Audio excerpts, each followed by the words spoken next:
तर मंडई ग्रॅज्युएट रिक्षावाल्याची सकाळ झालेली असा आणि आमचा नाश्ता पण रेडी आहे. नाश्त्यात घावणे पण एक गोष्ट मागा कळाक नाही, सगळ्या घावण्याचं पेंडळ आईन माझ्या पुढे आणून कशाक ठेवल्यान.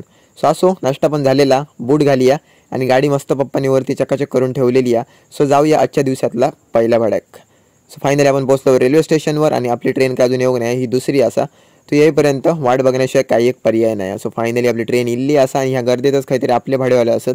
सो त्यांना नेऊन व्यवस्थित आपण सोडूचा. सो आपण भाड्याक निघालो आणि रोड असा एकदम कच्चो, तर म्हणतात तर काय सगळ्याच गोष्टी कधीच मनासारखे गावनत नाही. सो ह्यांका आपण सोडूया आणि आता आपण इलो एका लोकल भाड्याक आणि तोपर्यंत टाईम झालेलो करेक्ट 1:14.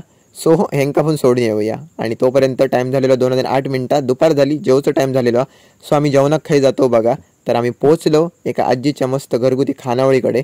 सो पहिली गोष्ट तर हात धुवून घेऊया आणि तुमका जेवण दाखवते.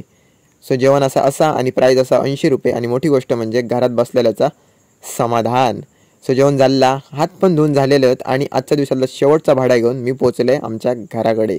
सो घराकडे येऊन बघताय तर काय फणसाच्या भाजीची तयारी जोरदार असा. तो ब्लॉग ऑलरेडी इल्लो असा, तुम्ही जाऊन चेक करू शकता चॅनलवरती. सो व्हिडिओ आवडलो तर नक्की लाईक करा, कमेंट करा, शेअर करा आणि सबस्क्राईब करा. ओमकार पालव ब्लॉग्स.